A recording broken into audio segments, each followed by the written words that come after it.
There are two kinds of unethical science which are also bad science. The most obvious kind of bad unethical science is science which fails to accurately discover and report important new things about the universe. For example, Dr. Ranjit Kumar Chandra, a researcher specialising in nutritional immunology at the Memorial University of Newfoundland, made up at least 3 studies, but most likely very many more, while hiding the grant money in offshore bank accounts. We only know about this because his wife's divorce lawyers found the money, nearly $2 million US, hidden in roughly 120 bank accounts scattered around the world.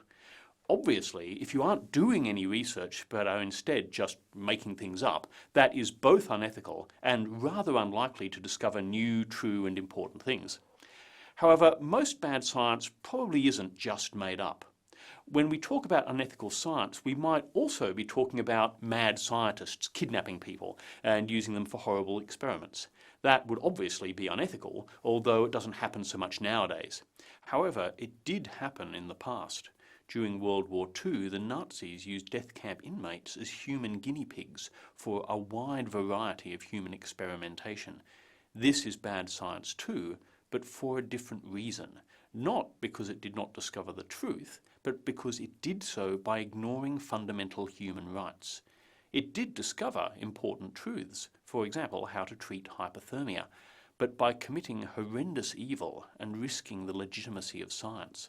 I should warn you that it's not something you want to read much more about if you're easily upset, because it's about as upsetting as anything can get. However, while this research was incredibly unethical from a patient treatment standpoint, it still discovered some true and useful things. For example, the way we treat hypothermia today is based on the discoveries of those Nazi scientists.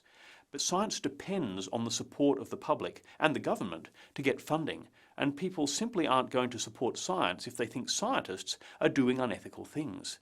So, that kind of unethical science has the potential to harm scientific progress quite directly by undercutting support for science. Also, for science to make the world a better place, very often we need average people who don't have a science education to be able to trust scientists. We have highly effective vaccinations for diseases like whooping cough that kill babies, but we're seeing a return of whooping cough deaths in Australia when before it just didn't happen. This is all because some people don't trust scientists and doctors who tell them to vaccinate their children. When you're an adult, you should probably be able to make your own medical decisions and not get immunised if you don't want to. But in this case, the people dying are babies who are entirely innocent victims. For all these reasons, ethical science is extremely important. People's lives literally depend on scientists getting the best possible answers to the questions that really matter, and on the public believing scientists can be trusted. Unethical science which does not get the best possible answers, or which undermines public belief in science, is bad science.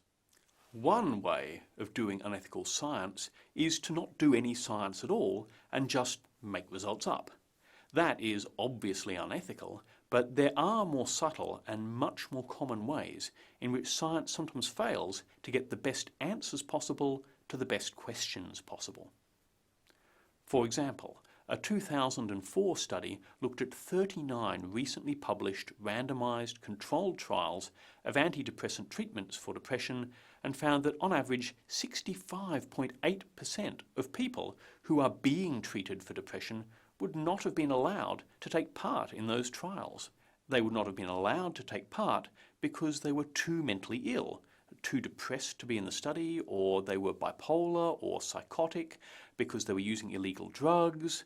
But it turns out when you add all those categories together, all of these exclusion criteria, that accounts for most depressed people. As a result, we don't truly know whether the results of those studies apply to the patients most in need of treatment for depression. Some areas of medicine are even worse.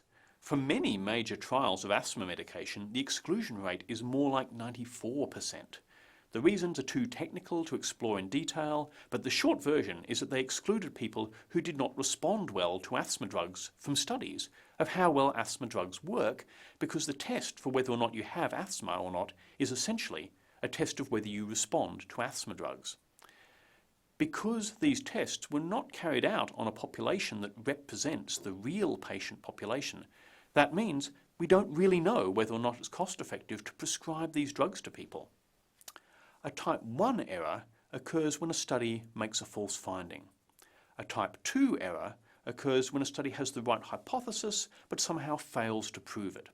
Some people also talk about a type 3 error, which is when the study asks the wrong question in the first place.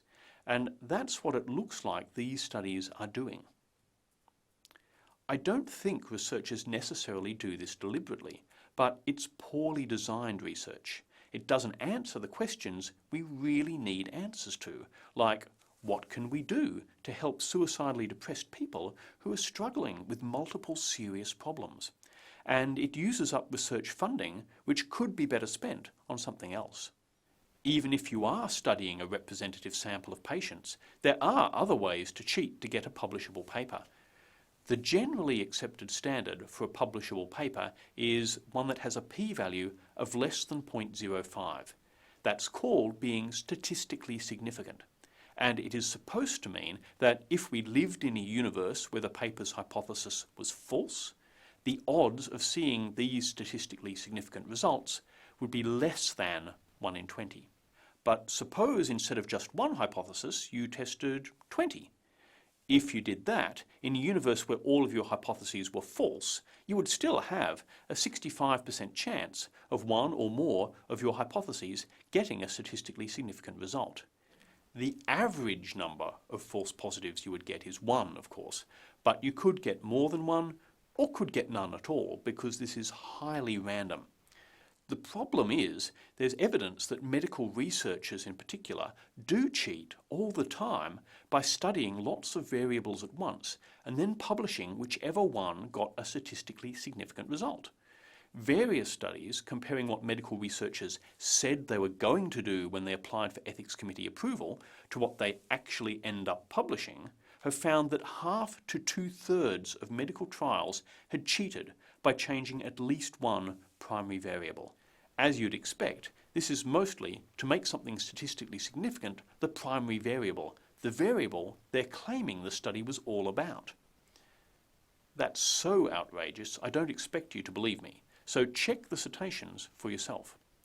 In fact, if you take my word for it, instead of checking for yourself when I say something that extreme, you might fall into the trap of bad science yourself. This kind of science is unethical because while it's telling the truth about what happened, it's cheating using statistics to make the results seem much more important than they really are. This can lead to doctors and patients choosing treatments based on false information. This is bad science because it does the opposite of what science is meant to do. It can actually make us more ignorant about how the real world works rather than better informed. This is why it is so vital that science be ethical.